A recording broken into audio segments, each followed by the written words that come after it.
Comment bâtir le service public de demain? Mathieu Noët s'y attelle, cofondateur et CEO de Menti, une jeune start-up française qui aide les administrations à piloter leur politique publique grâce à la data. Il est notre invité aujourd'hui. Bonjour. Bonjour. Merci d'être avec nous. Pourquoi avoir eu envie d'aider ces administrations publiques et ces collectivités? Merci de me recevoir. Effectivement, moi avant j'avais passé un petit peu de temps aux États-Unis, je faisais complètement autre chose et en fait j'avais croisé les fondateurs d'une entreprise qui s'appelle OpenGov et qui fait de l'analyse financière notamment pour les gouvernements locaux américains. Et ça m'avait beaucoup plu en fait leur mission, cette idée de se dire qu'on a des organisations qui sont extrêmement influentes sur la vie quotidienne des citoyens, qui ont énormément de moyens, on le voit aujourd'hui avec les sommes qui peuvent être débloquées très très rapidement, mais qui n'ont pas toujours les moyens d'évaluer leur action, de mettre en place des outils de suivi et qui du coup potentiellement n'ont pas le maximum d'impact sur la vie des citoyens qu'elles sont censées servir. Donc aux États-Unis, ils étaient un peu en avance là-dessus, sur ces questions? Ils étaient effectivement, alors c'était plutôt des questions financières étant donné qu'ils ont une organisation assez de gestion de budget. Voilà, gestion de budget, gestion des stocks, des flux, de l'analyse financière qu'ils pouvaient faire pour les pompiers, la police, etc. Et donc, en fait, pendant la fin de mes études, je me suis renseigné sur ce qu'on faisait en France, ce qu'on faisait en Europe, quels étaient les types d'outils qui étaient utilisés par les administrations publiques, les collectivités locales. Et en fait, effectivement, on a constaté avec mes deux cofondateurs qu'il y avait une espèce de manque, c'est-à-dire qu'on a des logiciels. La digitalisation, c'est plutôt très bien faite, c'est-à-dire que maintenant, tout est digital, tout est sur ordinateur, il n'y a plus beaucoup de papier. Les administrations publiques et collectivités ne sont pas en retard là-dessus, sur la digitalisation? Non, au contraire. Enfin, pour moi, en tout cas, c'est quelque chose qui a été fait, qui a été bien digéré. Voilà. Enfin, là même, on l'a vu pendant le confinement. Il y a eu le passage au télétravail, s'est fait sans trop de difficultés. Maintenant, on a des logiciels métiers qui ont été conçus il y a longtemps, qui ont une architecture qui est en général on-premise, donc pas dans le cloud, et qui n'ont pas été conçus pour analyser les données, en fait, qui ont été conçus à une époque où il y avait assez peu de données qui étaient générées. Et du coup, on a effectivement des administrations publiques, des collectivités locales qui n'ont pas les moyens d'analyser leurs données. Elles rentrent une donnée dans le logiciel, et ensuite la donnée reste dans ce logiciel-là. Et derrière, on ne peut pas l'exploiter, on ne peut pas prendre des décisions dessus, on ne peut pas regarder l'impact des mesures qui ont été prises. À quelle masse de données font face ces administrations publiques aujourd'hui? C'est certainement moins massif que dans d'autres domaines qu'on peut voir dans le privé, mais on a quand même beaucoup. Enfin, à partir du moment où chaque fois qu'une action est conduite, chaque fois que quelqu'un passe à la mairie, en général, il y a quelque chose qui est apparu, chaque facture qui est envoyée, chaque repas qui est créé, chaque commande qui est passée. Il y a quand même toutes les informations qui sont maintenant numérisées, qui font que... Et une mairie gère énormément de métiers différents. Une administration publique, par essence, ça gère quasiment l'ensemble des métiers d'une société. Donc ça fait des choses qui sont très variées et qui doivent être mises en forme, qui doivent être analysées et qui doivent être simplifiées pour que les décideurs publics puissent s'en servir. Et donc chez Menti, à quelle technologie faites-vous appel, justement, pour les aider à traiter cette donnée? Oui.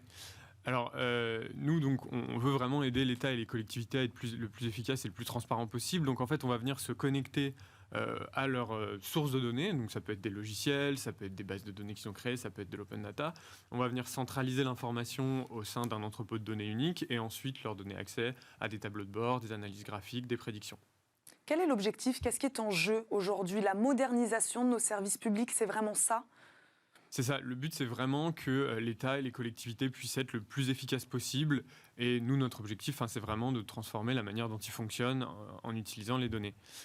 On a quand même, encore une fois il y a des moyens qui sont énormes qu'ils ont déployés, donc même une amélioration on va dire de 1%, 2%, ça a un impact massif et c'est des sous qui peuvent être réinvestis dans la qualité du service public ou dans la construction de nouveaux services publics.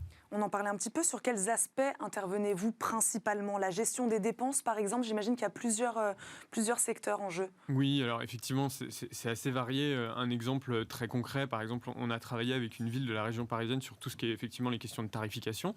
Donc vous avez une grille tarifaire pour les activités municipales. Alors ça peut aller de la crèche, les centres de loisirs, la cantine, etc. Et en fait, grâce à notre technologie, ils avaient pu constater que leur grille tarifaire était plus vraiment adaptée à leur population, c'est-à-dire que ça faisait 20-25 ans qu'ils ne l'avaient pas revue.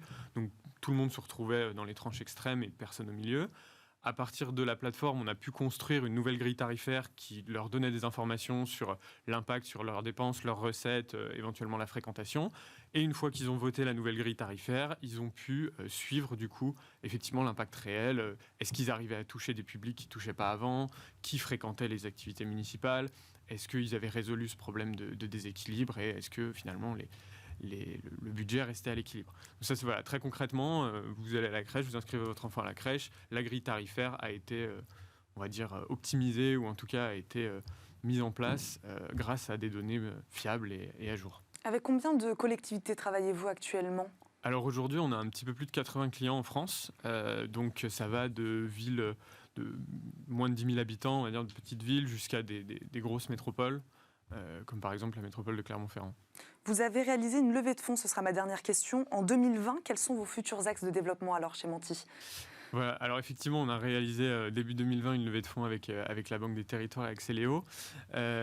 L'objectif de cette levée de fonds, il était double. Premièrement, déployer la plateforme dans le plus de collectivités locales, donc vraiment une expansion commerciale pour aider le plus de collectivités possible.